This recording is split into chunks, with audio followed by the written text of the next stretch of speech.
Good evening, everyone. Welcome along to a very special Friday night here on Simsport Racing International. What a race we have got for you. What a championship and what a season we've got coming up. It is the Cammus Community Cup. David Christie here with you. Joining me tonight, as always, is going to be Dylan Pick. Dylan, welcome along. A brand new championship and a very, very hotly contested one. First of all, are you ready for a bit of a wild night tonight? I hope so. I mean, I've turned up for some good racing. We're expecting some good racing. I've heard there are some pretty good names of this. I've got the track list next to me. The driver list next to me. We're expecting about 45 to 50 drivers racing with us tonight, and it's going to be a good one. We're at one of my personal favourite circuits. We're at Mount Panorama in Bathurst, one of the most famous races in the world of 12 Hours of Bathurst, and we've got the favoured cars around there, the GT3s as well, to go up tonight. It's going to be a good race.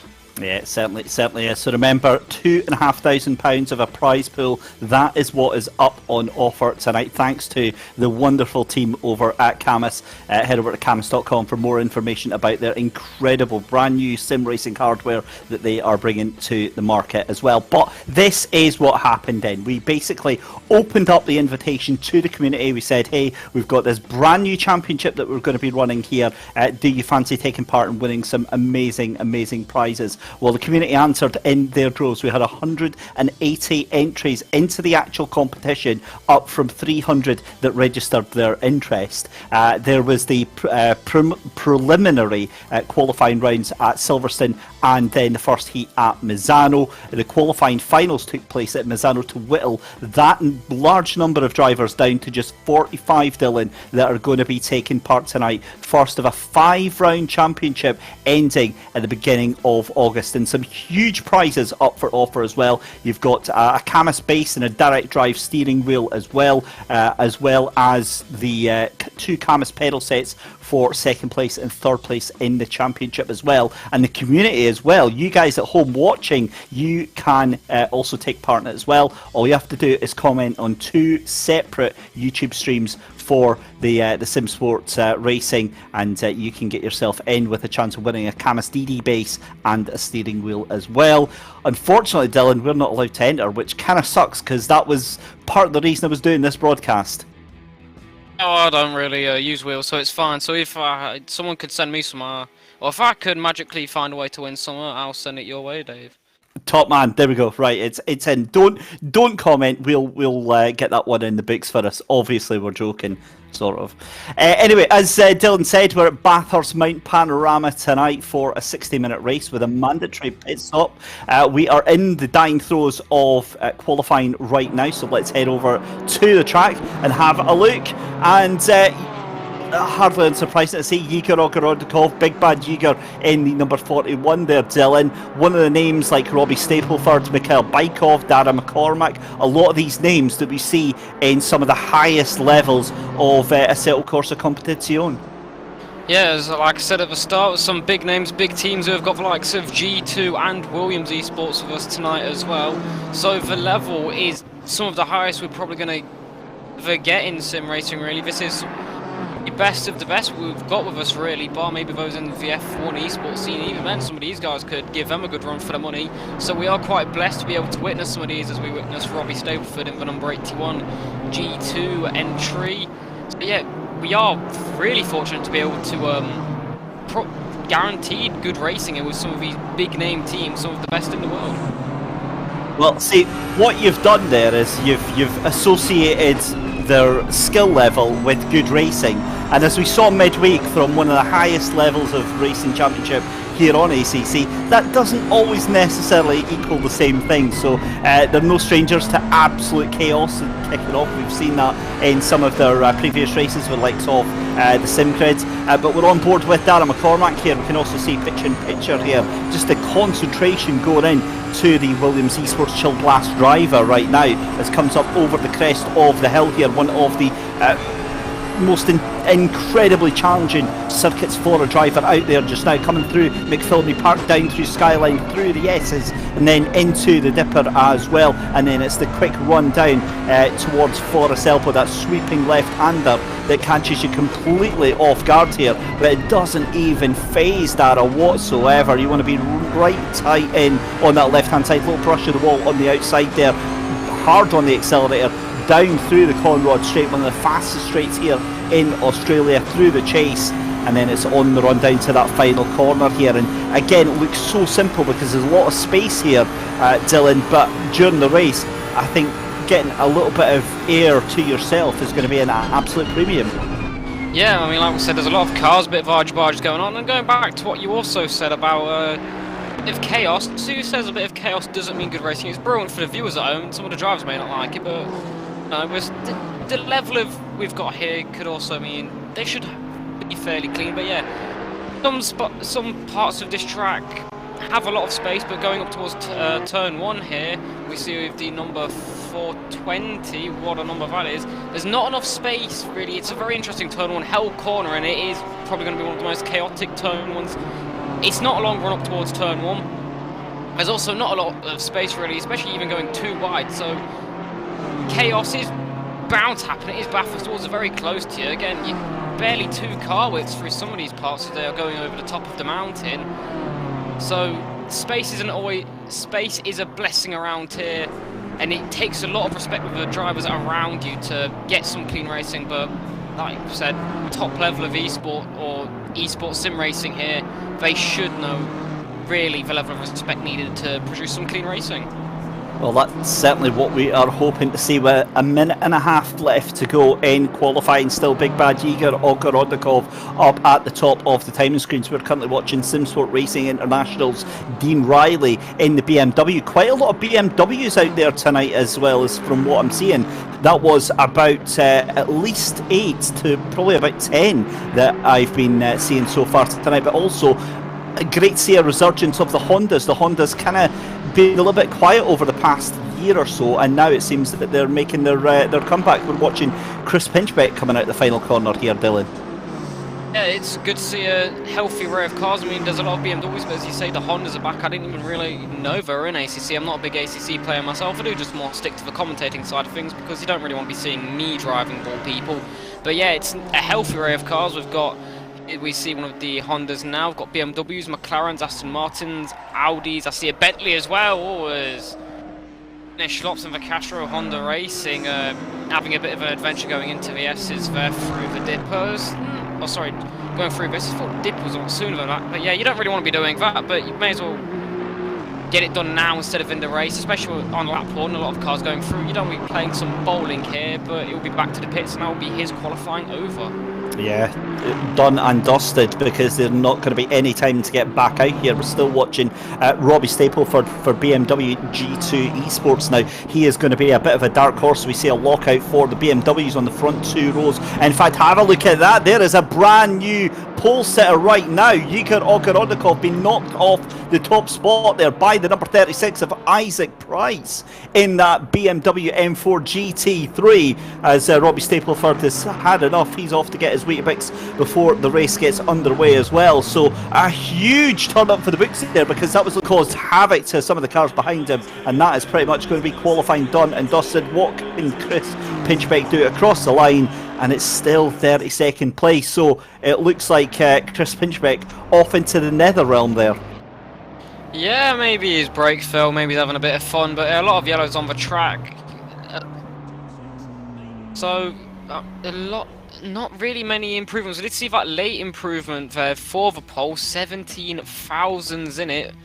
It is a close one. There was someone in 3rd place as well, 55 thousandths in it. So it's close, it's good, and then the few mistakes there. So one of the Williams drivers down a second off, down in 16th, take a bit of a tumble down in the entry to the S's. It's one of those corners where the weight shift and the balance of the car definitely can send you into a bit of spin. It's not the first time we've seen someone do that in the short time we've been watching the track, and someone just after him as well followed him through. So it highlights the dangerous and tricky nature of Bathurst, that shows the drivers are going to have to be aware for the whole hour we have of racing coming up. Yep, that's right. So we're in the transition period, then qualifying done and dusted. We're away to go down onto the grid very, very shortly. What a race we've got in store for you. Just a reminder for those of you late to the party, where have you been? Tonight is the start of a brand new championship, the Cammus Community Cup here on SSRI, and it's a 5-round championship going to be taking place over the next couple of weeks, every single Friday night. We start off with a 60-minute race here at Bathurst. Then It's a 90-minute race, a 60-minute race, and a 90-minute race after that as well. The final round is going to be a special 2-hour 10-minute race with 2 mandatory pit stops potentially. I think that one's still being clarified right now. I think they're going to have to with the time stints on that one, but that's going to be for double points. So really, you know, at the start of the season, you want to get a really good start here, but it has to be in a position where you're making sure that double points round at the end of the season, Dylan, doesn't catch you out. Isn't it 2.5 hours race at COTA we've got at the final? At 2 hours 10, it's 150 minutes. No, it's not. So yeah, my maths has completely failed me there. It's You've just been outdone by a 16. I have to. That's for those that have been on commentary with me before, Dylan. Unfortunately, it's a fairly common thing, buddy. It's a fairly low bar. It's the old age settling in. But 4 minutes left to go. Cars on the grid. Then this is going to be a special race, Dylan. Yeah, look, going down the grid, we can already see with some G2 guys, some Williams guys. This is the top teams in esports as we go down the order. It's nice to see a lot of really good liveries as well. It's a joys of commentating and spectating. You do get to see the vast array of designs, and a real appreciation has to go into the effort that someone to put outside of or inside the team, but don't actually necessarily get in the car into making these liveries. And I definitely enjoy it. That's one of my favourite parts, other than the racing. Yes, as we wind down to the first round of this very special championship we have coming up then. First round of 5, as you pointed out. I'm really excited for this. It's a massive grid as well. It's going to be action everywhere.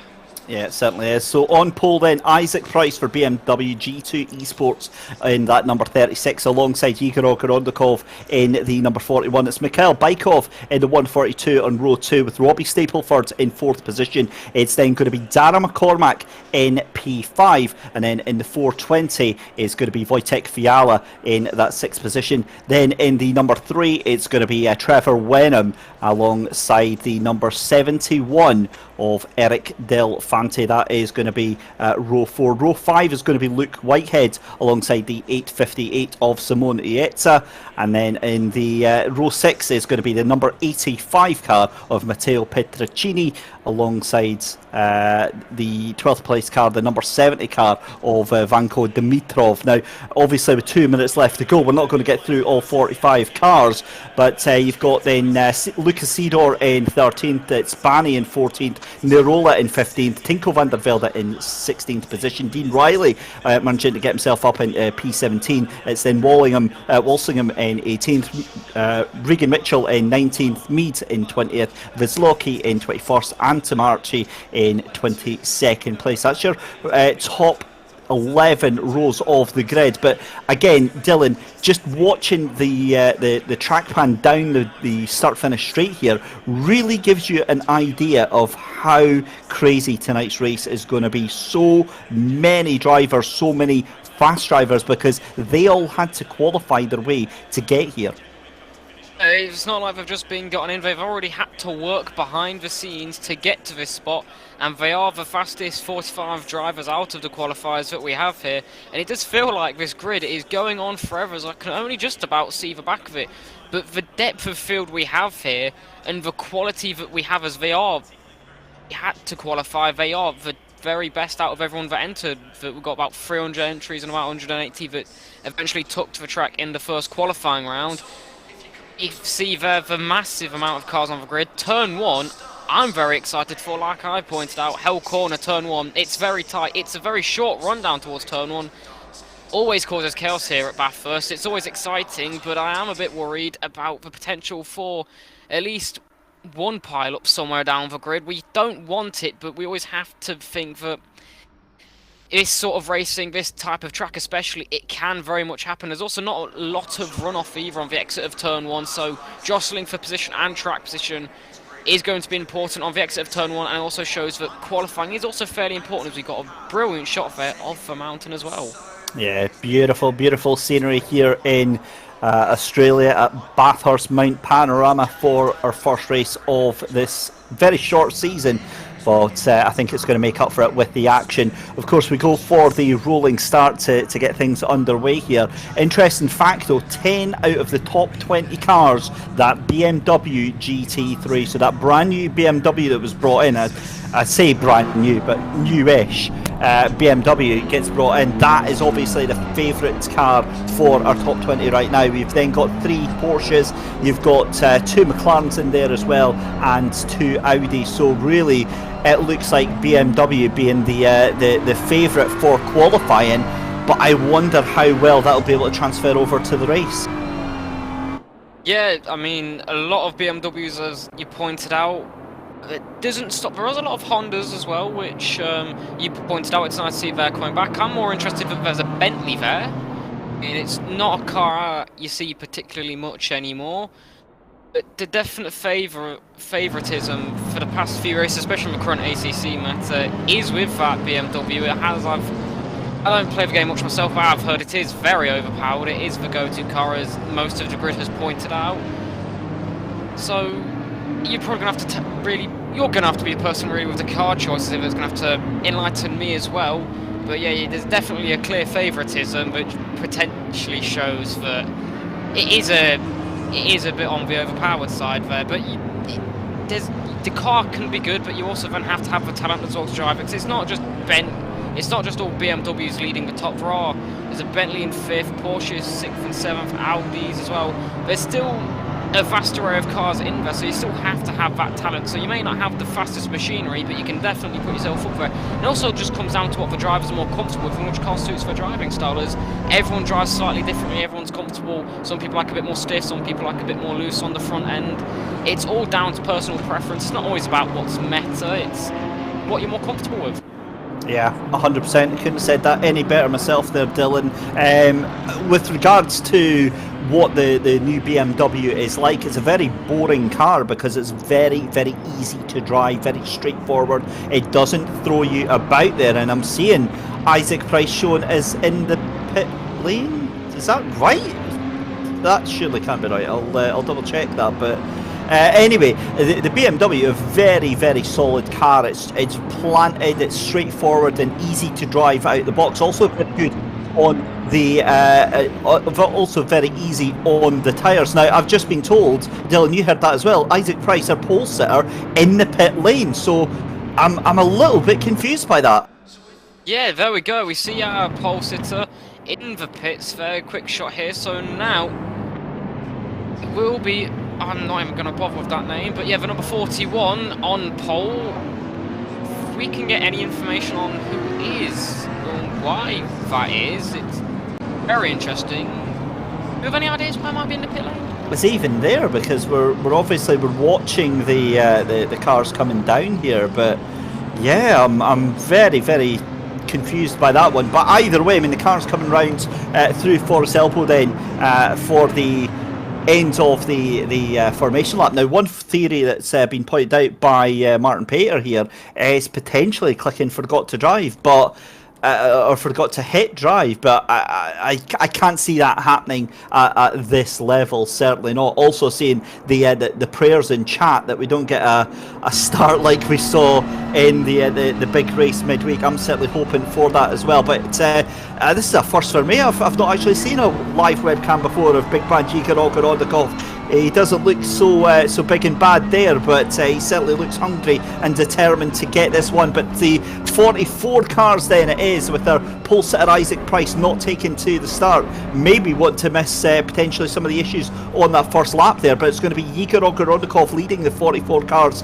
down to Murray's Corner then for the end of the formation lap here. Going to be joined with Mikhail Baikov and Robbie Stapleford and Darren McCormack within touching distance for this one. And it all comes down to this: the brand new season of the Cammus Community Cup is poised, ready, waiting, willing to go, and we are ready to get going then. It's all up to Igor Ogorodikov to pull the trigger when he gets the green flag. The lights are on and away we go. The first race is underway, 60 minutes. The cars jostling for position as they go into Hell Corner for turn 1 there. Around the outside there, that's the 420 of Fiala trying to go around the outside of Robbie Stapleford. We've got a car going off in the background there. That's one of the McLarens, I think. You've also got, that looks like one of the Rocket Simsport cars pulling to the left-hand side. But again, a decent start so far, but this is now the danger point, and that is a decent lead already for Igor Ogrodnikov, and confirmation as Isaac Price leaves pit lane, so he has avoided all this. But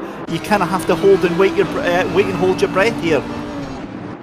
Yeah, it was a fairly clean start for the front. We got further down. There was a McLaren going off. He was right. It was one of the Rocket McLarens that got pushed off. I think it was going 3 wide down Mountain Straight.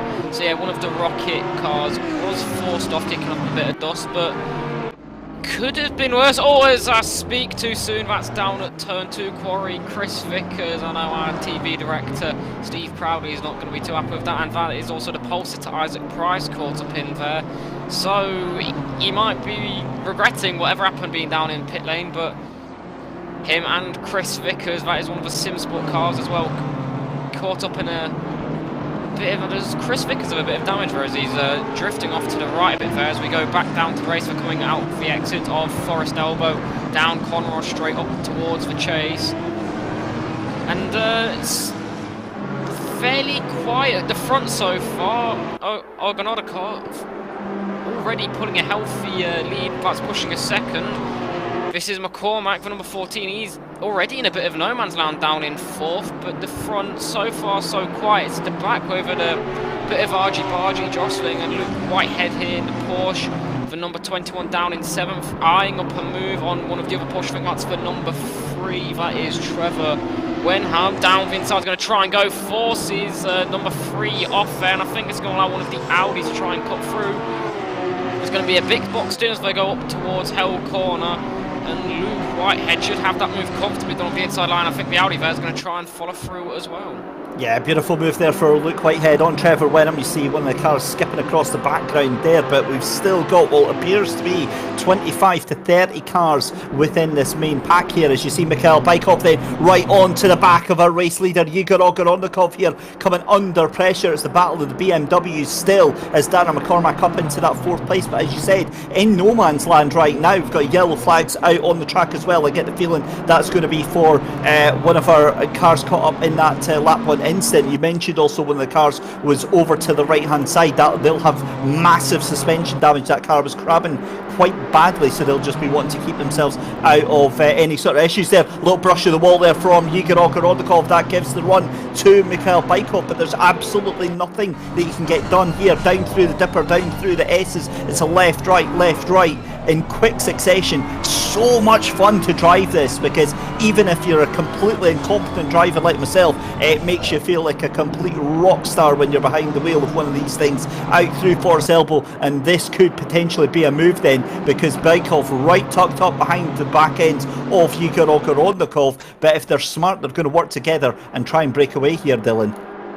Tucked right in the slipstream there is Bykov as they go down towards the chase, one of the prime overtaking spots on this track. It's a very long run down Conroy Straight, little flat right-handed kink, then into the heavy braking zone of the chase. So a good exit from Forest Elbow next time round, and Bykov could be into it, but Dean Riley in the Simsport car, oh, bit of contact in the kink there, oh, and he comes back across and has collected the other McLaren. Thankfully the 144, I believe that was in the BMW, just about avoids it. But Dean Riley, if we could get a replay or something will happen there, because it was there a little bit of contact. We go back to the leader. Bykov a lot closer now, is going to the first big overtaking spot on this lap, up Mountain Straight, up towards Quarry. He's tucked right into the slipstream here as they're running uphill. Can Bykov get close to Ogrodnikov and send one down the inside at Quarry? He's not going to be close enough here, I don't think, but this is back to Trevor Wenham, and that is the Audi. Delfante is going to get past way before the braking zone. Comfortable move done for the Audi driver as the number 3 Porsche driver for the Race Anywhere Simsport. Trevor Wenham's just going to have to be a bit more patient and follow him up the hill. There's loads of mini battles already forming, even though the pack is starting to string out quite healthily.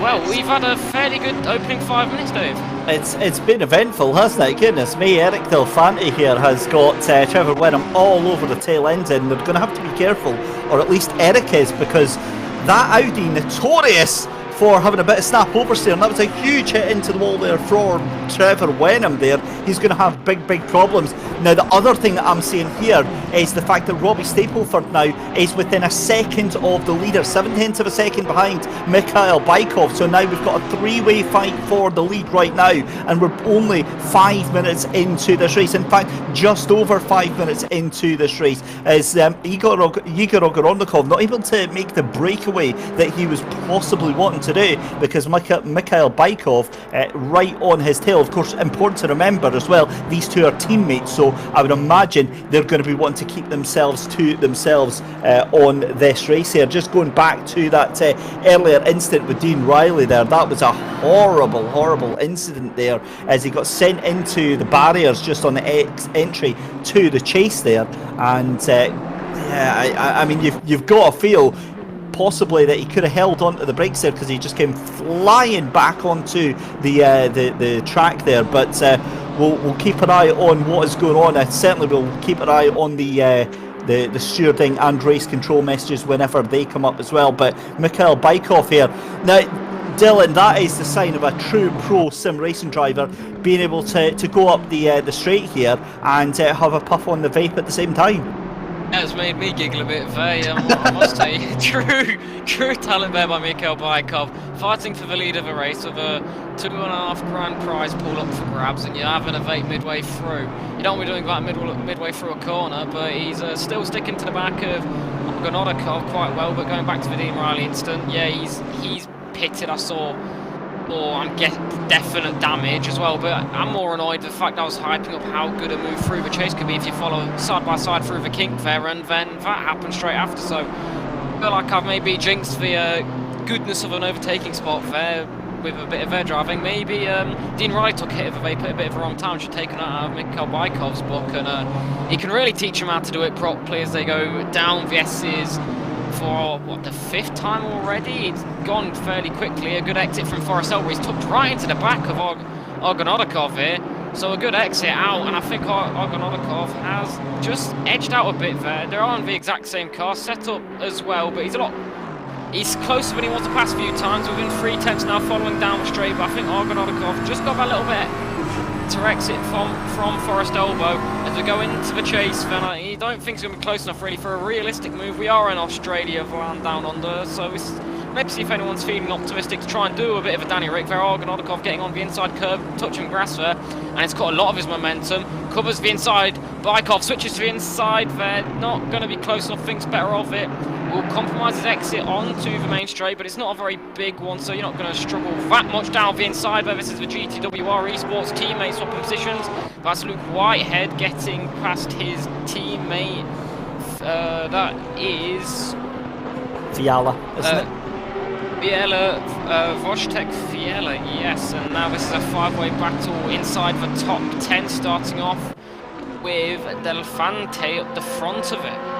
Yeah, cracking little fight that we've got here. This looks like it's what, 9th, 10th, 11th and 12th place all caught up in this little battle right now, headed up by, in fact it's 8th place there, because that is Eric Delfante, and that's going to be a move up the inside, or at least a little look for Matteo Petricini, but it's not going to happen for the Teo Petra driver in that 85 machine just now. He thinks better of it, pulls back in, and he's going to have to be careful because he's got Simon Ayeta just behind him as well in that 858 BMW. But the number 70 of Oneko, or Vanko Dimitrov, who is just up in front as well. Again, this is the position you want to be in. You want to be in the top 10 for the first sort of 10-15 minutes. Just let everything settle down, let the chaos kick off and do what it needs to do, but still be in a position where you can just work your way up. Because the thing is those top 3 right now, realistically, oh, that's a moment for the Bentley, and that is Tinko van der Velde, I believe, that just went off at the top of the that was coming down through into the dipper there. So that was a big slide into the wall there. It was one of the Williams boys that was saying during qualifying the likelihood of losing it, if well, a lot of physics really, is the change in weight and everything can balance. It's a very quick dip down, quick direction change as well. We can throw a car up with all sorts of balance there going into the S's, and there we already see one person have a bit of a mistake, and that is one of the Williams boys going down the inside. Oh, it was Tinker. Dean Riley, actually, the back marker that we saw early on in the incident. That is one of the SSRI boys, but back to the lead battle. Bykov still stuck in the back. He's a bit wide on exit there. I thought he was gaining a lot, carrying too much speed. Kicks up a bit of dust on the exit of Hell. Down towards turn 2 we go then. Up mountain straight. I don't think it's going to be close enough. He's gaining in the slipstream, but he's not really close enough to think of a move. Not quite yet, just finding your time, maybe save a bit of fuel. There is one mandatory stop. Tyres don't have to be taken though, so you really can make a big win here.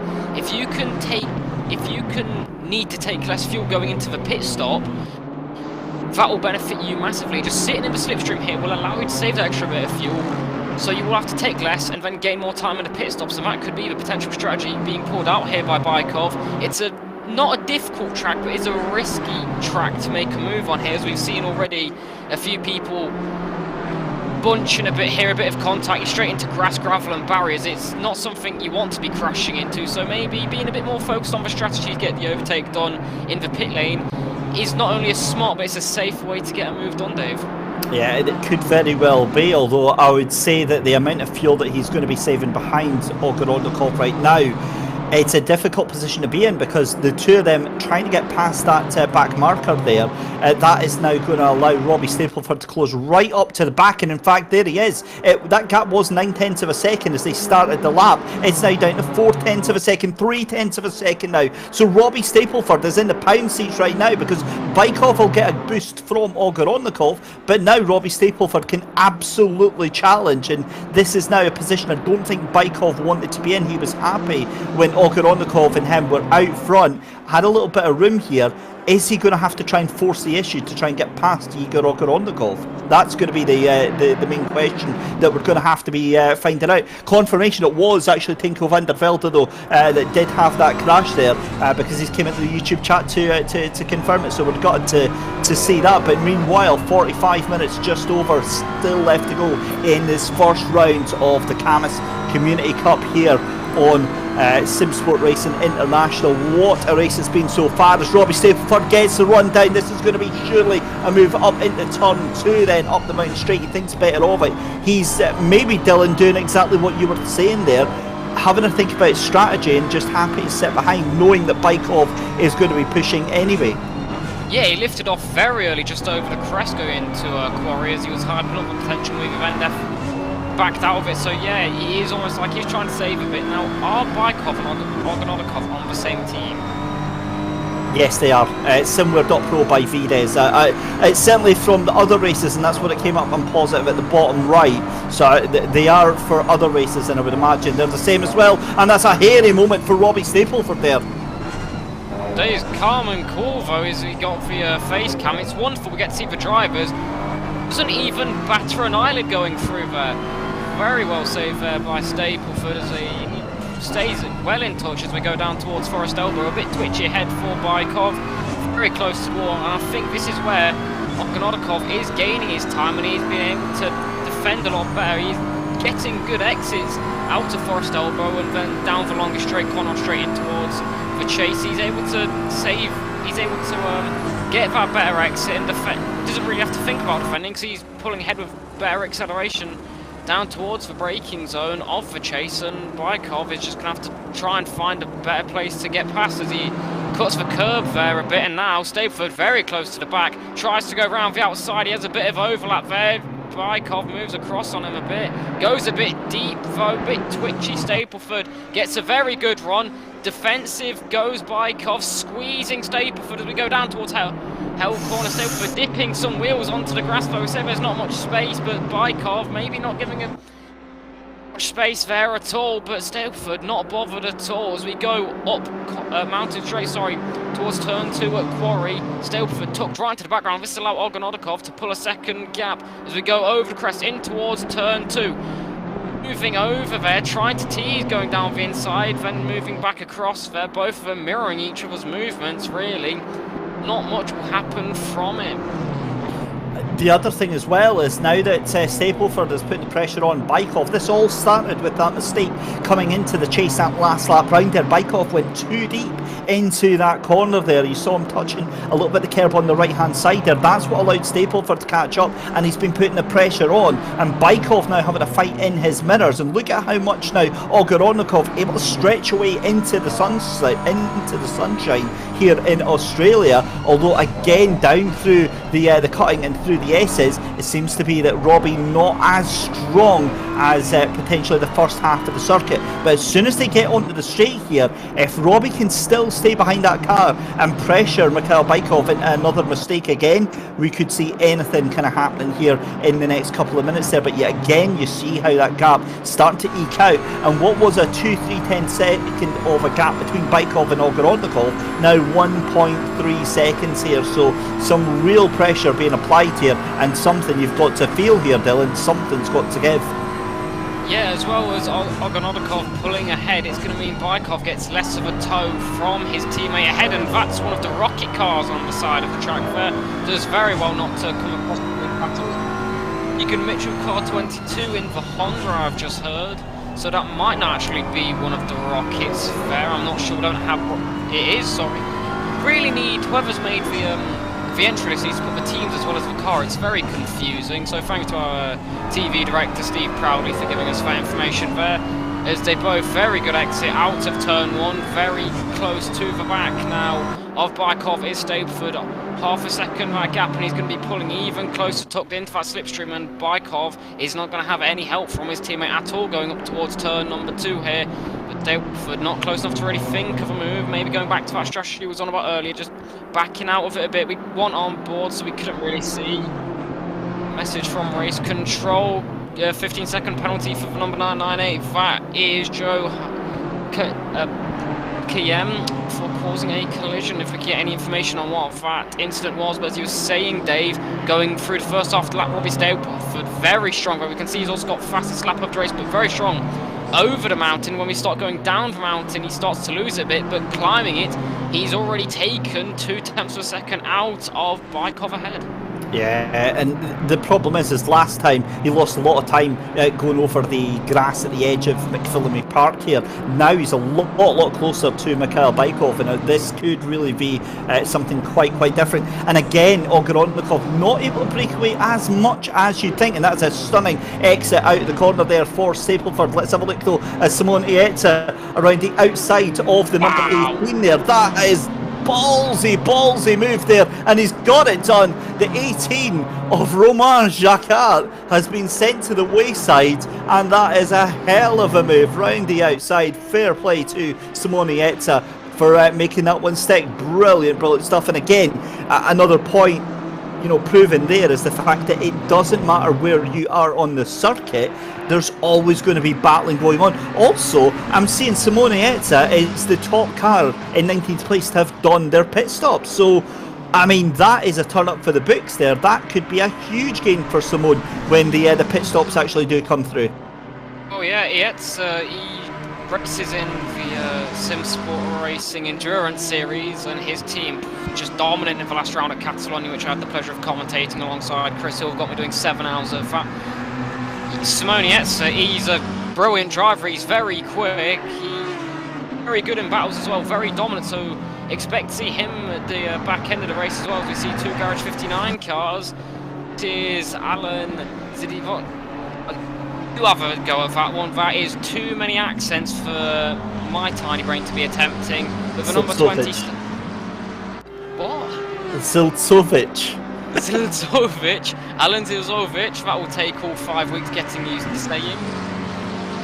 Very sorry for butchering that name. This is really where we need to go over them before the race, but very off from my end there. But the 2 Garage 59 cars nonetheless giving each other a good run for their money so far. It's a three-way McLaren train we see here with the 259 cars, and then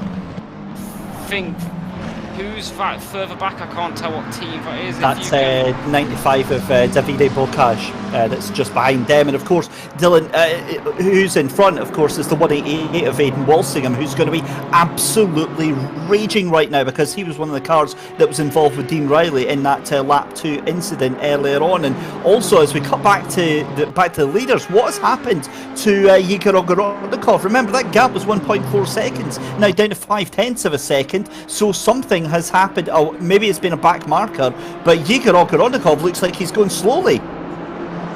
Yeah, maybe. I'm gonna go with what you said and say it was potentially a back marker. I don't really think there's any other reason, but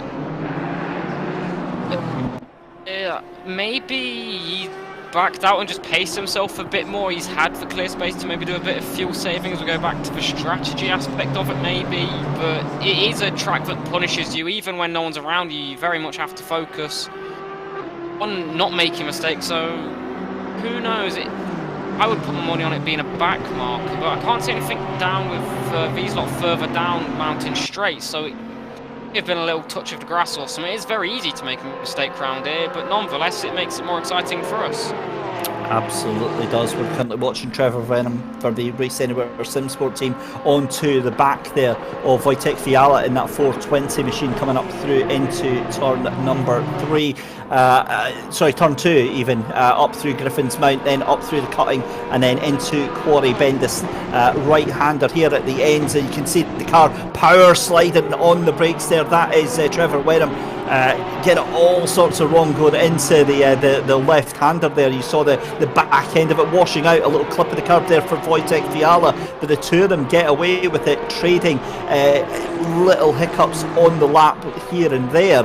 And again, they're very lucky to get away with it, but that Porsche is only going to allow you to take the mick with it so many times. It's a very, very prim and proper car in terms of the way that the car is balanced, but if you decide to push it a little bit too hard, very, very easy for it to oversteer and to slide out, and that is definitely not something that you want to see here. Now, another interesting point here is out of the top 20, where we had 10 of the cars of the BMWs, what's happened to them all? We've lost at least 4 BMWs from the top 20 here. It's now the resurgence of the Porsches, because we've got Porsches 5th, 6th and 7th position. Luke Whitehead, Wojtek Fiala and Trevor Wenham, but Darren McCormack, kind of that odd man out in no man's land, as you pointed out about 10-15 minutes ago, 5 seconds ahead of Luke Whitehead, but 5 seconds behind Robbie Stapleford as well.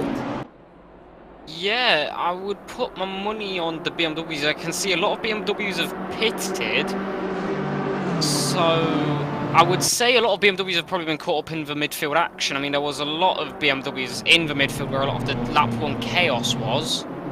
So this is Chris Vickers, who was involved in one of the earlier crashes, the number 52, I believe, as we run up the mountain. Yeah, but you can see a lot of BMWs now, actually, I've just noticed going down the order, but a lot of them have pitted as well. There are quite a few that haven't, but I'm guessing either they've gone for an early stop to get it over and done with, or they were caught up in a bit of damage or something.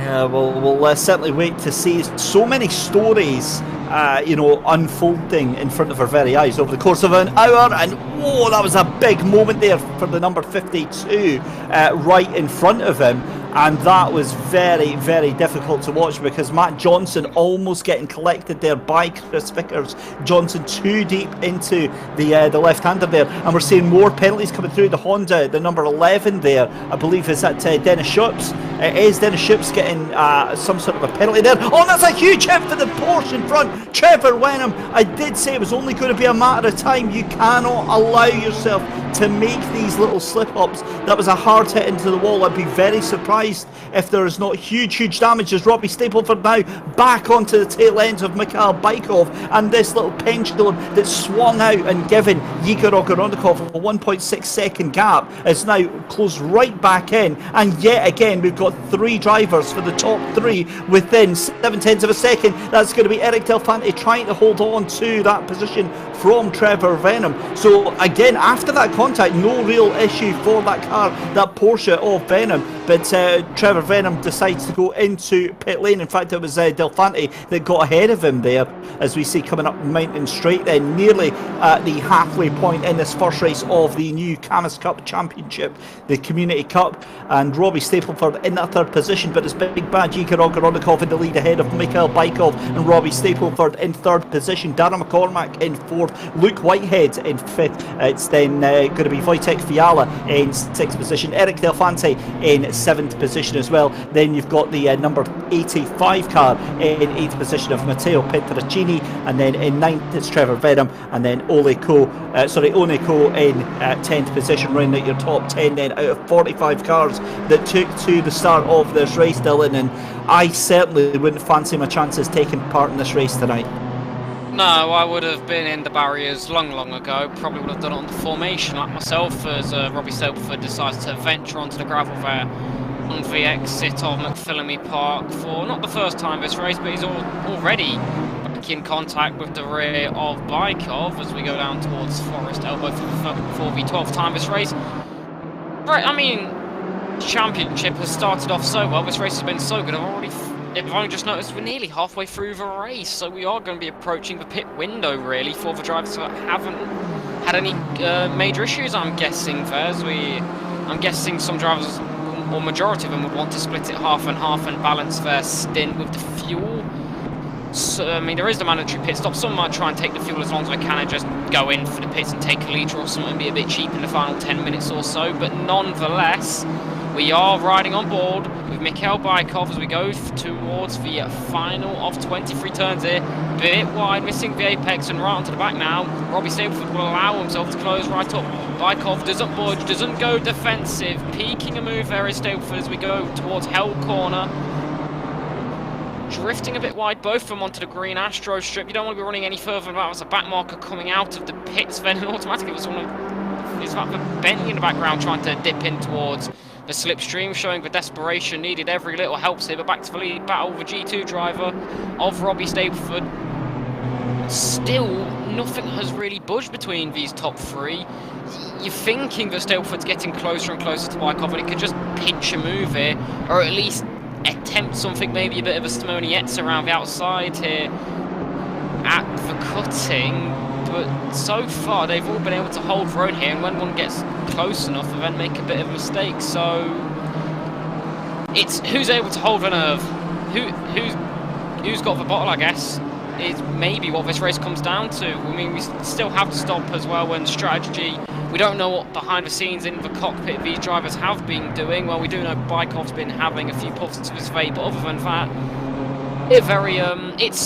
it's all news to us as well. It's interesting to us to find out what happens to what, really, with the strategy. And this is going back to Simonietz trying to find a way through Venham, who had to pit with the damage. He's fallen down to 15th. Simonietz up into 16th. He was one of the earlier pitters in the top 20. He was the first in the top 20, I believe, to actually pit. And he not quite getting a foot on the timing tower there. It said that Ietzer had got past one. I'm very confused, but no, still stuck in 15th place. Ietzer surely anytime soon. There is the 5-second penalty confirmation for Schultz for causing a collision. The number 11 Honda as this battle for 14th with number 45. That is Ant Brown in one of the BMWs. But back to the lead battle. Bykov a lot closer then to the back of his teammate Ogorodnikov here, drifting a bit wide, trying to get as much out of the exit as possible. It's going to allow Stapleford to get in on it. They're all fairly even, the gaps, as we run up towards Mountain, or up Mountain straight up towards Quarries, I should say. But do you think this battle would be any different if Bykov and Ogorodnikov weren't teammates? If it was a Williams driver thrown into here instead of one of the Simware Pro by VDS. You think this battle may have gone a bit different and may have been a bit more elbows out between the top two? Absolutely 100% on that one, purely because it just looks like a very measured drive from Ogorodnikov and from Bykov, the two of them. I think just trying to manage their tyres and make it as little of a pit stop as they possibly can. So you see Chris Pinchbeck in his full sim setup there. I think that's a little Oculus Rift S that he's got going on there. That's the setup that I was rocking. And I tell you what, the intensity of these races that you have, so much more when you're in VR, because it's just this constant strain that your eyes are having to go through. But unfortunately here, Chris has actually already gone a lap down halfway into the race here, so he's not going to be happy with that one. But again, still plenty of time to try and undo that damage, especially since the top 13 having to pit here. But this could be a chance for Robbie Stapleford. Gets a run onto Mikhail Bykov, weaves one way then the other. There's going to be side by side down the chase. Robbie Stapleford to the left hand side, tries to outbrake him. Bykov thinks better of it. That's some very, very astute defensive driving there for Mikhail Bykov. He's not having any of it there. You can see the little glance left, right. He's having to think very, very carefully about how he does this. And for me, this is absolutely textbook Robbie Stapleford, because he's not forcing the issue here. But what he is doing is he's forcing Mikhail Bykov to lose himself time. He's forcing Mikhail to really overdrive the car. And what that's doing as well is, if you remember right to the start, I said about these BMWs, they're very easy to drive, they're very straightforward. But if you're having to drive like this, then you're going to be overdriving the car. And that looks like it's going to be side by side up Mountain Straight there, because Robbie Stapleford is going to run. He's going to try and go round the outside here. Last the late breakers into turn 2 there. Knew that wasn't happening, but he is forcing Mikhail Bykov to work those tyres even more than Robbie Stapleford is right now. And what that means is that Bykov is going to lose even more time, while Robbie Stapleford is basically in the pound seats trying to force that car up the hill here. This is a dangerous time for Bykov, because this is the most likely time where Bykov is going to over push that car and potentially have a little accident here. Someone who will be enjoying this is Ogorodnikov, and maybe it's a bit of teamwork here, but Bykov, he's I wouldn't say defending too recklessly, but he is defending very hard. Definitely maybe trying to allow Ogorodnikov to pull that gap and just give him as much as we can, as that's already approaching nearly 2 seconds with how Stapleford's just been prodding at Bykov. More of a tree trunk here than like a little stick with how he's going at him. Really trying to find a way through, but Bykov's been saying you shall not pass, slamming the door shut at any opportunity, as Stapleford will try and go at it again. Then as we go down Conrad straight up towards the chase, are we going to get a repeat of it? Oh, I think we are. He's getting very close here as we go up towards the Little King at the chase. He thinks about it. Bykov blocks the line again for a bit. I think there may have been a little bit of a contact there as they go through the Little King. Very deep there then for Bykov as well. Holds on to the position though for now, as we go up towards the final turn, trying to use the pit entry road to try and get a little bit of extra width there as Stapleford. It's not going to happen though. The tightness of the final sector here at Bathurst really causing Stapleford some issues, trying to get past the ever so aggressive in his defence Bykov. And this is just allowing Ogorodnikov to pull out the biggest lead we've seen so far this race. 2.4 seconds now that's going, and the more this goes on, the more it's benefiting Ogorodnikov, and the more it looks like it could be a team effort as well for the VDS boys to try and allow at least one of them to get the win here, because one of them winning is better than a G2 guy winning, and that could be the mentality that they've got for. Surely Bykov will want to be winning, but it's better than neither of them winning, so he's defending for his life, and I'm sure he would want P2 as well, because he's not really had a look at Ogorodnikov. So P2 so far is the best he's really looked at, as they still go on as we go up the mountain for the 3rd time with this little scrap that's been going on in the past, well, 5 or 6 minutes between these two, and a bit of a brush of the wall there for Robbie Stapleford as we go through McPhillamy Park up towards the S's, doing his typical drifting onto the grass there, doing a bit of lawn mowing, but then he gains it all the way back already. You can see through the S's, he's already closed up a massive amount. He just has so much more confidence through this bit here. And then we also have seen Bykov isn't the best with his exit through Forest Elbow, but that is a very good exit there by Bykov, pulling ahead very early on power, very controlled in his car, and that might just allow him to defend a bit more and have the edge going down Conrod Straight, and maybe Simsport can cause him a little less issues going down towards a chase. Still in the slipstream, still gaining through the little kink. He's not close enough, he's not going to be side by side, but he's not going to be close enough as we pan out to the helicopter shot to get any sort of a late move there. So Stableford is going to have to hold on a bit here, and that little adventure on the exit of McPhillamy Park through Skyline may have been his undoing with a potential move. And you can see with the timing tower, them not being so argy-bargy on each other, as well as traffic there, as you can see, for Argonodikov, has allowed them to already take nearly a second out of the race lead already, because that is a gaggle of about 3 cars, 2 cars up the road. I think there's another one further ahead by some of the Simsport boys. That could be Chris Vickers, maybe, or who's the other one that got lapped, if I can find his name. Yannick Valander, thank you, Steve. Back at it again, then through Quarry. They're still going at it here. Whilst this is all going on, Argonodikov is struggling to get through the traffic. Yeah, he's only managed to clear one of the cars just in front of him. You can see it was kind of sandwiched in between those back markers right now, and this is going to add an extra little bit of vavavoom to this fight here, a little bit of spice to this battle, as if it needed any more whatsoever. And this is one of the closest issues that we've got here, as we've heard that the 45 has spun out at the top of the mountain. Ant Brown then coming into to issues has got going again though, so yeah, that's going to be an awkward one. You can see there the 45 into the pit lane, so that's going to be a huge hit for the 45, and that's essentially going to be the race done and dusted at this stage of the day here. This is now Robbie Stapleford's best chance, I think, given that we've got 3 cars, and that was a stunning exit from Forest Elbow there. Now for me, it's how many times is Bykov going to try and weave one way and then the other, because he's reacting to the car behind, trying to cut. You see, I'm not a fan of that. For me, you can't do that. No, I'm not a big fan of it either. It is very aggressive, but round the outside, Stapleford's going to go in. The first time he's got a bit of an overlay. A bit later on the brakes, though, he's there, Bykov, but he's not going to be able to get it done. He's trying to cut the grass there to get it done, but Stapleford shuts the door, and finally, he gets the move done. That is a brilliant move there by Robbie Stapleford, and it started all the way back as we've been going on all stream. A good exit from Forest Elbow gives you a run down for massive Conrod Straight.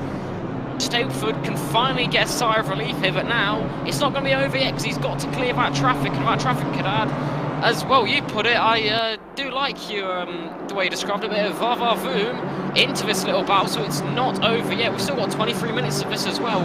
Time is flying, so are these cars, and the battles are just heating up ever so slightly a bit more. But back now, Argonodikov pulling a 2.9 second gap, but yeah, going back to Bykov's defence, I'm not too impressed with it. Simone Yetza's trying to copy what we have just seen, but he gets it done a lot more soundly. That's for number 3, Porsche trying to fight it back a lot more stable than Bykov was. He's going to have the inside line up towards the final turn here, up towards Morris. Can he get it done late on the brakes? He has overlap.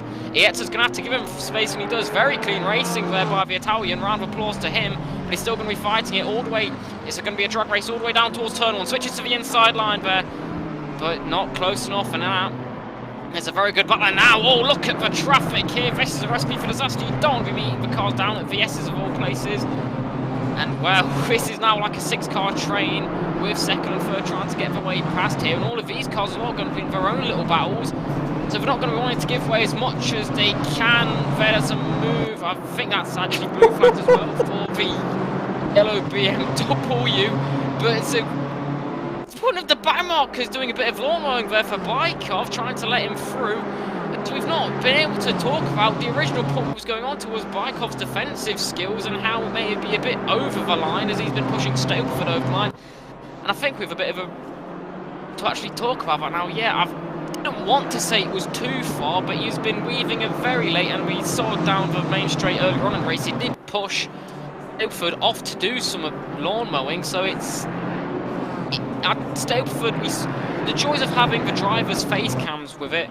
He's not looked too bothered, he's not looked too angry, he's been very calm and collected, and he's been rewarded as we do get that lovely shot of the G2 driver's face there. As one thing I've noticed though, he's fighting the car a lot, he's having to put a lot, I'm guessing it's the force feedback he's using, but if you look, when he hits a turn, he's fighting a lot. He doesn't seem to be doing it with much ease, so I'm guessing that's the force feedback, but it seems very stiff the way he's doing it. The car looks stable and smooth, but the wheel, it just looks like he's having to really fight it a bit more aggressively than we've seen some of the others. Yeah, and that'll be one of the direct drive feedback wheels that he'll be using on that one. And again, bringing it in nicely to our title sponsor, to Cammus, and the fact that they're offering some incredible wheel gifts, wheel sets as prizes for this competition. The racing simulator base and the actual wheel itself.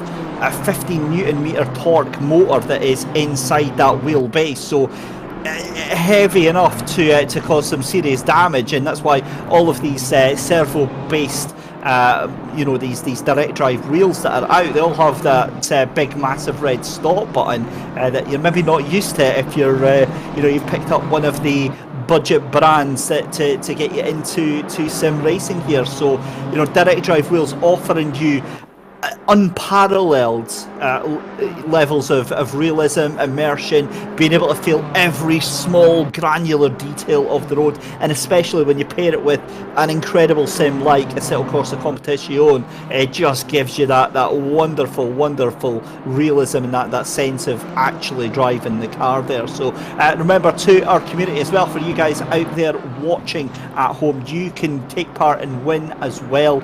You can win yourself a Cammus DD Base and steering wheel as well. All you have to do is comment on 2 of these races that we're doing. So this week, if you leave a comment in chat, and then on say next week's chat as well, and then you've got to complete the Google form, and then you can be entered into the prize draw that is on there as well. So get yourself entered into that one. The form is in the chat, and you can get yourself signed up to that one as well. Back to the race though, coming at the end of the end stages of the race. Now, the big thing that we haven't spoken about so far, Dylan, is the fact that pretty much all of the top 10 now still need to pit, with the exception of Dana McCormack now, who is a little bit off here.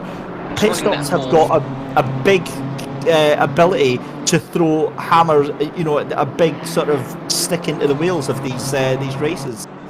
I really tried changing spanner in the works there. It's like you couldn't quite remember. That's exactly what happened. I did say it's all day. You completely forgot it's spanner in the works there. Maybe some of them have left them. Maybe the spanner is under the brakes. Who did that happen in F1? Wasn't it Nigel Mansell at Monza got a screwdriver or something stuck under his brake pedal? But it's one thing you don't want to have. You don't want to be messing up your brakes here. Is going into Forest Elbow. It's a very wide line there for Bykov, as he was very close to the back of Stableford. He's gained massively. Ogononikov, 3.2 seconds he's pulled out, and someone has pointed out Giovanni Pippo has gone from 33rd to 10th. Granted, he hasn't pitted yet. He's still gained massive amounts, and there are still a few drivers in there that haven't pitted, and surely you're not going to lose all of those places just by one pit stop. It's the Audi driver. We've seen him quite a few times actually in a few of these battles, making his way through the distinctive gold Audi. There we go, as he's blurred his background out very nicely. I do like that, so all we can see is him. Very well done there for the number 33 driver. And then McCormack, he's running in 8th for number 14. He's running net 4th. He was 4th before his pit stop. Should still come out in 4th, so he's at a very quiet race. He got stuck in no man's land very early on, and he wasn't quite close enough to the top 3 battle, but it was far enough ahead of 5th place, and their squad was that I'm guessing he's at a fairly quiet race, as you can see in the timing tower as well. He's 5 seconds off the back of anyone, and then a second, 1.6 seconds in front of the next car on track. So he's at a fairly quiet race as well. There's a drive-through now for Hakayem. If we could get some information on what that was, I think there may have been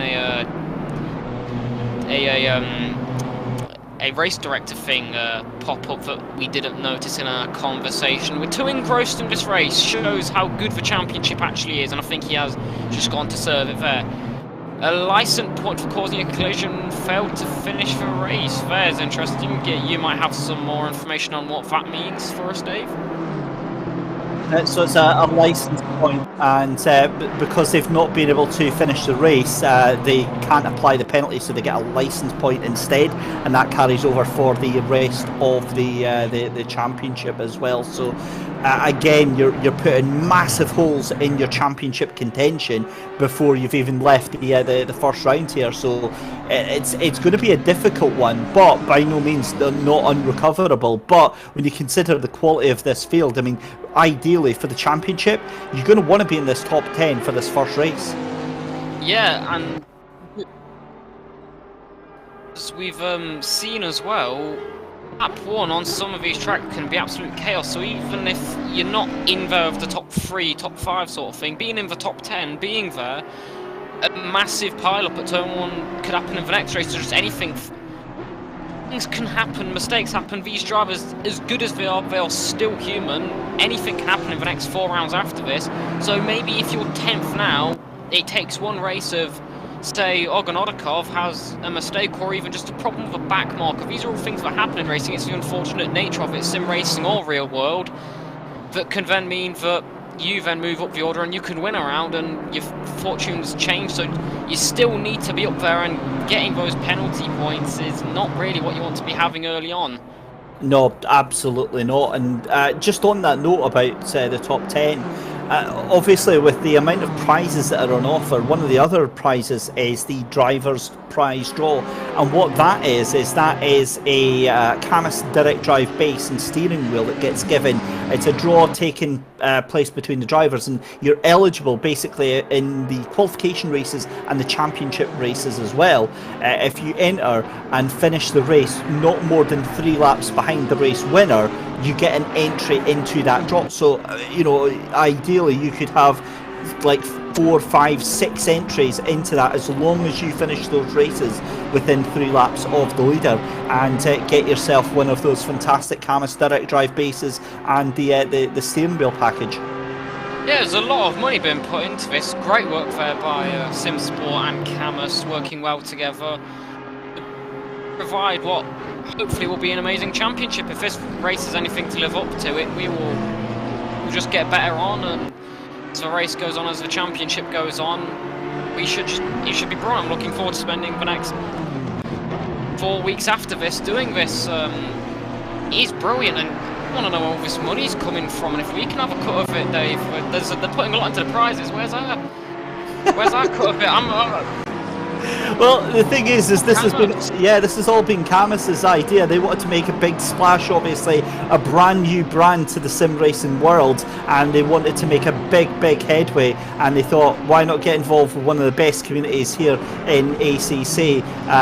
So they popped into SSRI, got in touch with the guys there, and here we are a couple of months later, involving ourselves in, quite frankly, an awesome event that has well and truly exceeded my expectations for what we're going to have. I mean, to have 180 drivers entering into the championship and whittling us down to 45 to get the race started tonight, yeah, that is something. So as we said, head over to Cammus.com, have a look at all of the products that they've got on offer, and you can check them out on social media as well. I think I'll be giving them a quick follow.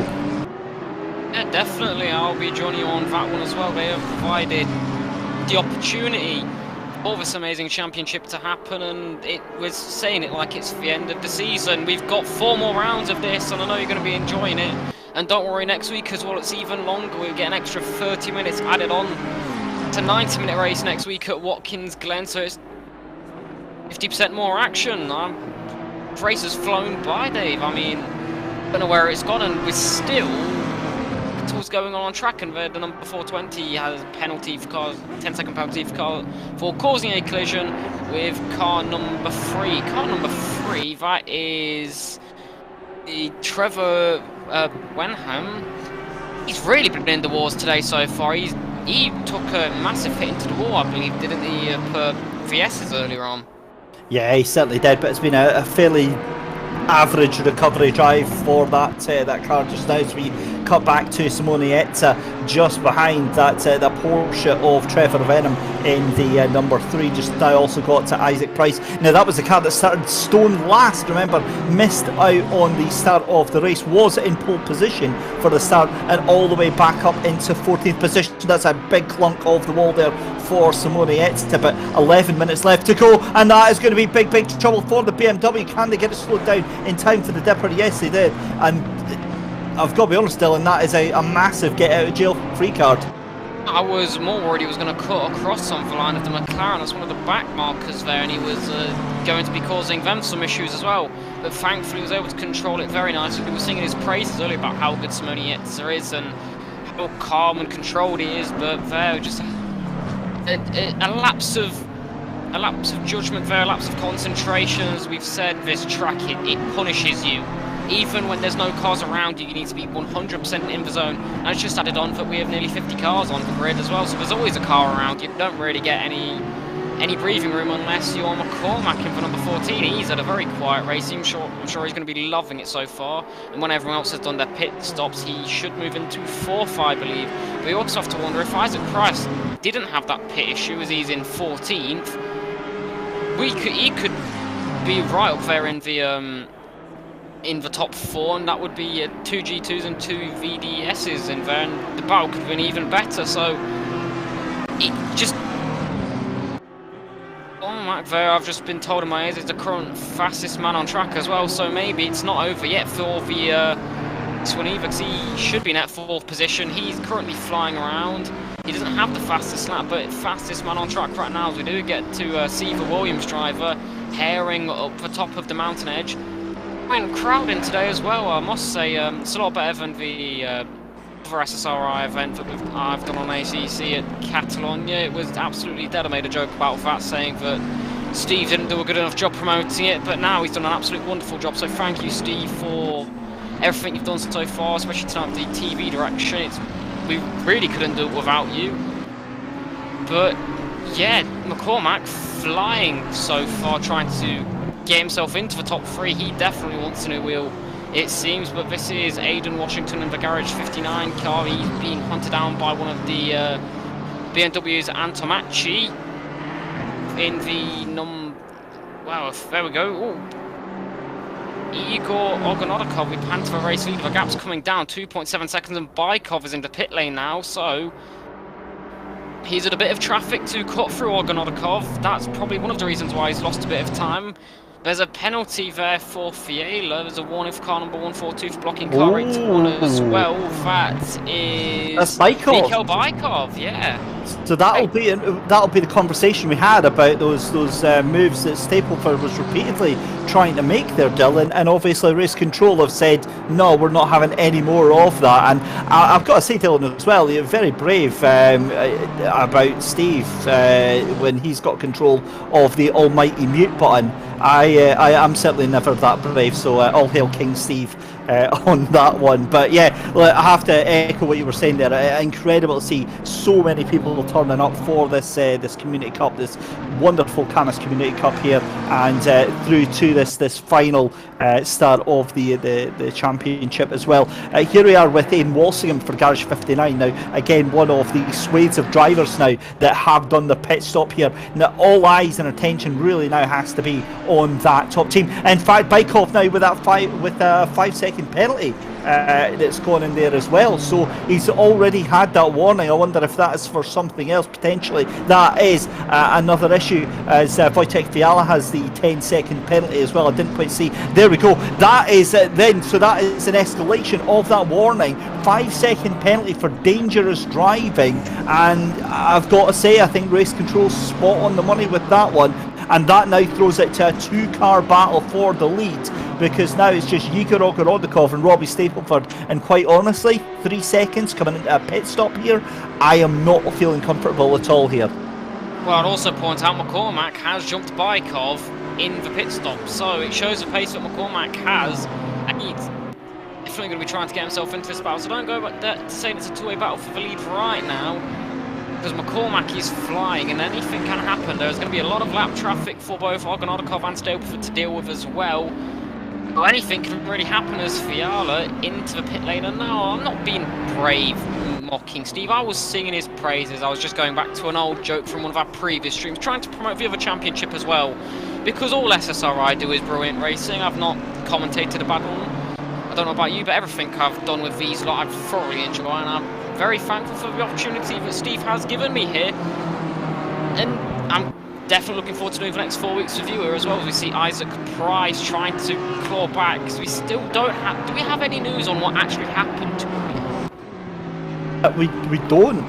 We'll maybe try and see if we can find out from Isaac. It could be that he just didn't have a chance to hit race or ready to drive. That's the joyous thing about sim racing, is the fact that you could be away making a cup of tea, a cup of coffee, or having to go and take the rubbish out or whatever, and you think you've got more time than you actually do. But Isaac Price here making a move. That is going to be a lapped car there. That's one of the McLarens that he gets past there. But you've got to say, what a fantastic recovery drive from Isaac Price to get himself up into to P10. In fact, that might be, so that might have been, was that Oneko that he actually got past there? And it is. So that's exactly who it was. So up into P10, Oneko drops down after going into the pits down to P11 then. And now we just have 4 cars left waiting to see how this is going to pan out for the pit stops. We need to see the gap to Eric Delfante in 3rd place there, because he's just behind Robbie Stapleford. And I'm not sure how this is going to pan out, because as you said, I think we're massively overlooking Darren McCormack, and you were saying to keep an eye on him. I think you might be right. I think he might be a lot closer than we're imagining right now. Well, wouldn't it be interesting that we've hyped up how good the BMW is, how overpowered it is, and how it's just dominating the game, and how many people have it, and it's a Bentley that comes up to win. It's the only Bentley in the field, but no, it's not, as I instantly find other drivers with a Bentley. But here's a wonderful split screen here from our beautiful TV director, Mr. Steve Proudly.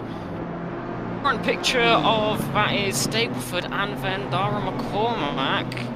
He's really hunting him down. He is both yet to pit. We're approaching the final 4 minutes of the race, and the top 3 all yet to stop. Delfante, Stapleford and Ogonodikov, and McCormack is charging him down right now. They have to pit at some point. They're not going to be in there for long. They're literally going to go in and take a quick splash, and maybe as well a crucial thing to think about early on with the potential that was on about maybe they were doing a bit of fuel saving as well in the slipstream, but I was getting that little bit of benefit, trying to make it so they need to take Cormac under pressure here then from Bykov. Bykov as well with a 5-second time penalty, so Bykov's going to have to clear him quick, and then he's going to have to make light work of it.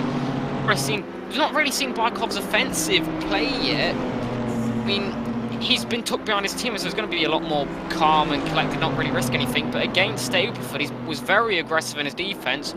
His stewards believe it was too aggressive, both for us here in the commentary booth. Dolph and Dave both agree it was a bit too aggressive, a bit too far over the line. So we'll see what he can do with his offensive skills. He's going to have to be a bit more cautious. He doesn't want to make it any worse for anyone.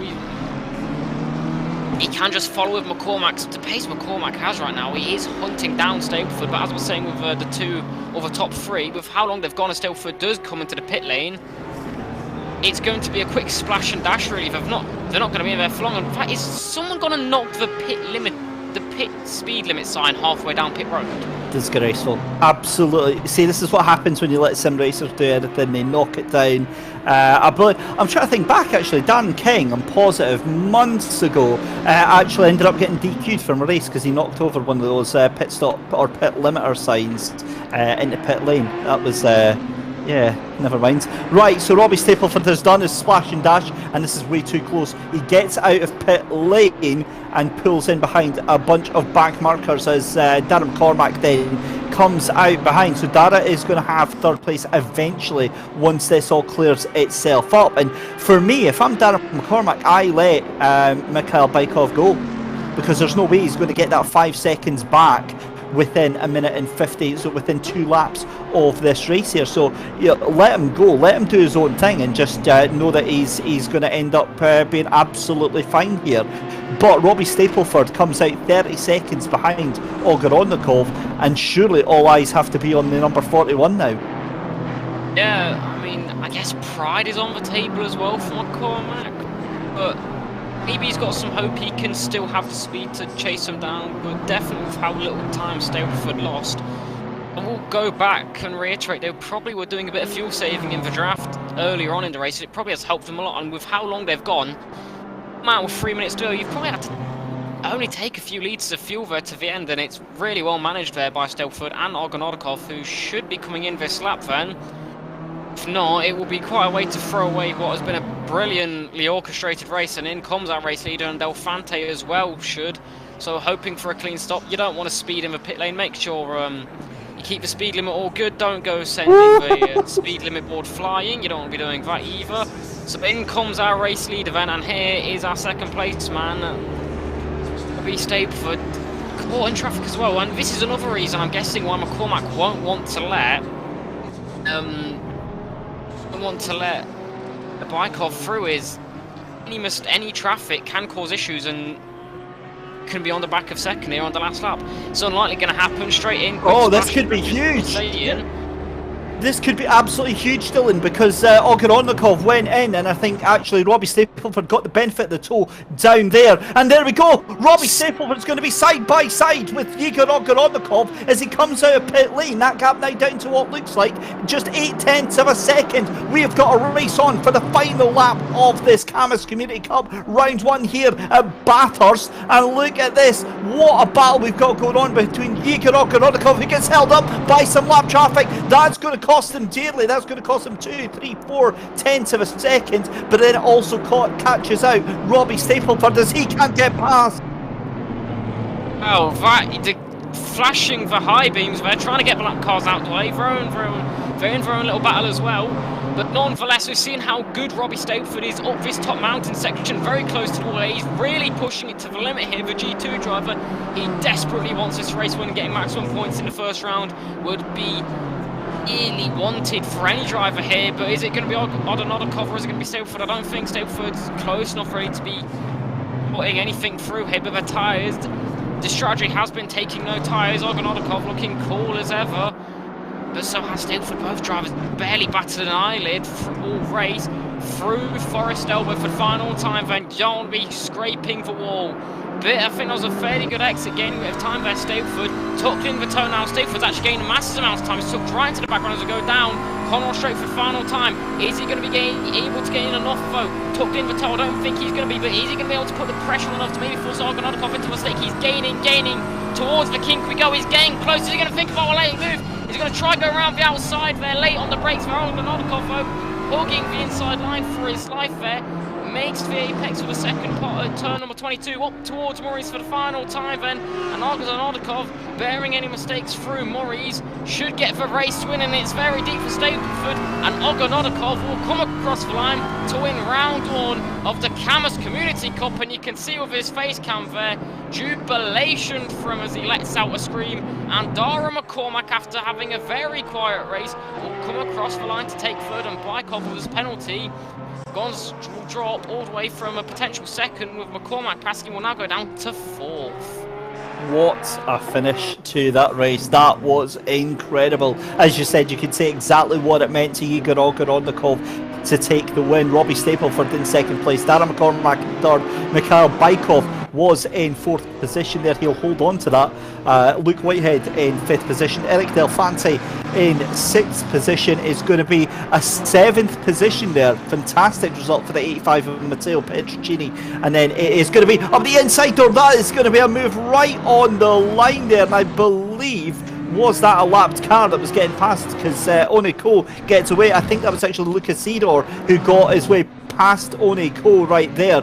It's Isaac Price in 8th position, Trevor Venom in 9th position, Simone Ieta in 10th position. But wow, what a race that we had there. And Dylan, I mean, a brilliant win for Igor Ogorodnikov, so close at the end there for Robbie Stapleford, and quite honestly, if I'm Robbie, I don't know what else I could have done differently in that race. Oh, I mean, the battle he had with Bykov really allowed Ogonodikov, if I can stop butchering people's names for once for the night, was able to pull a near 4-second gap. That was probably the biggest gap we had without pit stops there for the race lead. Without that little battle, if he was able to clear Bykov earlier, that would have been Stapleford's race, and he's looking back, maybe his patience was his undoing there. But then again, at the same time, could look back and say that the defensive work there from Bykov probably deserves a penalty, because look back at it with how he was very aggressive, a bit too aggressive, a bit dangerous. Definitely wasn't the fairest. Stopped Stapleford getting past. Definitely hampered Stapleford's race a bit there. And if it wasn't for it, probably those moves definitely deserve a penalty. Though when you think back in the long run, probably cost Stapleford the win there. Yeah, 100%, and we'll see some of the highlights here. Martin Payton actually bringing up a fantastic point as well. Isaac Price, that recovery drive to get from the back of the grid after not starting on that pole position that he earned through qualifying, coming all the way through the back of the grid to finish in P8. I mean, that is an incredible recovery drive. So, yeah, really impressed from that one to start from pit lane here. But we'll give it a couple of minutes and see if we get any of the drivers to come in for some post-race interviews here. But again, just looking at this early action from the race here. And again, it was all about that start for Yegor Ogorondikov. He went off away like a bullet, but Bykov just couldn't hold up with him, and again Stapleford able to apply the pressure and ultimately I think burn those tyres out a little bit on the BMW. So without further ado, we've already had a little wait, but we've got none other than Dara McCormack, who had a resounding drive to get himself third place on the podium. Dara, congratulations on third place. That was a crazy race. Yeah, thank you, David. Yeah, a bit of a mad one. Bentley, I'd say, is not one of the stronger cars here, so happy to even be on the podium alone, top 5. Didn't expect to beat even the Porsches or the Audis, so yeah, beating one of the BMWs is pretty cool. Yeah, I mean it was tough to keep the car out of the wall. The Bentley is a little bit lively here, so yeah, it was a good race. I'm happy. And obviously, you were kind of caught in no man's land, as Dylan was saying, for the first half of the race. You were in 4th position. You were a little bit further behind the battle for the top 3, but then you were quite clear of 5th place as well. That battle towards the end, though, with Mikhail Bykov, just how profusely were you sweating on those last couple of laps there? I wasn't really sweating at all because I saw the 5-second penalty, so I was just chilling. I was waiting for everything to play out, and yeah, I mean, it got me into the top 3, so I'm happy. It was a really good race. And obviously, looking forward to the rest of the championship as well. We've got another 4 rounds of this still coming up. Is it just going to be, turning up and hoping to get the best result you can every race? Yeah, I mean, the pre-qualifiers, the Bentley was, the strongest car for those. The Mazzano and Silverstone, but looking at the calendar, they are all completely against the Bentley, so I think I've picked the wrong car, but I'll try and make the most of it. If I can just consistently stay top 5 or podium, I could come away with something, so yeah, I'll do my best to put it where I can. Well, I'm sure it's not personal at all, Dara, but listen, congratulations, another brilliant performance as always. Anybody you want to say thanks to tonight? I'll say thanks to Williams for letting me into this race, and thanks to Dominic Blyer for helping me with the setup right before the race. So yeah, cheers guys, and cheers to Cammus for hosting the championship. Excellent stuff. Well, Dara, congratulations, and thanks very much for coming and chatting to us. Thank you. So there we go, third place, Dara McCormack. Let's move swiftly on to Robbie Stapleford in second place. Robbie, okay, that was a bit nuts. Also, I like the fact that you scientifically discovered how wide a BMW can be tonight. Yeah, well, I kind of screwed up quali, so didn't really get the position I wanted, and then Isaac didn't know how to do a start at ACC because he's a rookie, and he got teleported back to the pits. So it was pretty much, I was hoping for a 2v2 against the other Beamers, but I was 2v1 against them, and yeah, I struggled to get by Bykov, but as soon as I was by, I tried to go against Ogorondikov, and at the end it was too close. Right, we need the juicy gossip on what happened to Isaac. So, in glorious detail, throw him under the bus. What happened? So pretty much at the start, you have to stay in like the green box, don't you? And if you go too far forward or too far back, it teleports you back to the pits, and he didn't speed up quick enough and got teleported. Oh, right, okay, well, that's a rookie error, as you said there, but let's talk through the first half of the race, because obviously you're under huge pressure to get past Mikhail Baikov. Was there ever any frustration settling in? Because every time we saw you on the camera, and Dylan actually commented on this a couple of times, is just how stony-faced you looked, so cool, calm, and collected. It was a struggle to get by him. It was a bit annoying that he kept on moving over, and every move I'd do, he'd do the same, and then once I was next to him, he would try and push me off, but I just had to keep it cool and know that eventually there would be an opportunity, which eventually it came, and I got by, and I just had to keep it cool, to be honest. And then the second half of the race, that last 2 laps of the race, what was going through your head? Because obviously you pitted a lap before Igor Ogorodnikov, and then you come out and he's just there. Do you think, oh, hello, let's go? Yeah, I was like, I knew he had cold tires as well, because he just came out of the pit lane, so I was just screaming at all the back markers, telling them to move, like, move quick, I need to do this. But yeah, weren't close enough. Maybe if there was one more lap, we probably could have had it, but second's always good. Yeah, really is. Well, we're going to leave you to your RGB disco that you've got going on in the background there, because that is if that is a computer fan, I'm going to say that is hell of a bright that is going on there. Yeah, massive computer. This whole room's a computer. Well, certainly drive like it, but it's always a pleasure catching up with you, Robbie. One of the fastest young talents that we've got here in British sim racing. Joy to chat to you as always, and we'll see you next week. Yes, David.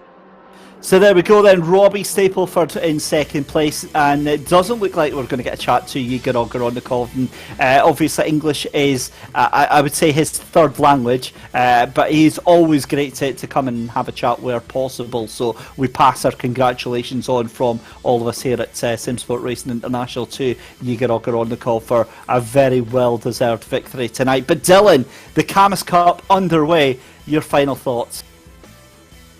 Wish there was more than 4 rounds coming up. I'm thoroughly enjoyed that. I'm glad we've got an extra 30 minutes next week, but I'm going to be very upset when it's over. But right now we need to look ahead to the future. We've got Watkins Glen next week, 90 minutes. I'm looking forward to it. It's been a brilliant race so far.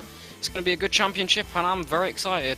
Yep, absolutely same here as always. A huge thank you to the drivers for taking part tonight. A huge thank you to all of you at home for watching. Remember, you can win yourself a Cammus Direct Drive wheel and base as well, just by commenting on 2 of the 5 streams that we're going to be doing over the next couple of weeks and entering your details on that Google form as well. Huge thank you to my co-commentator Dylan Pick for joining myself, Dave Christie, in the commentary box tonight. A huge thank you to Steve Proudley behind the scenes for the production here at Simsport Racing. And that's it. We will see you next Friday night, as Dylan said, for Watkins Glen.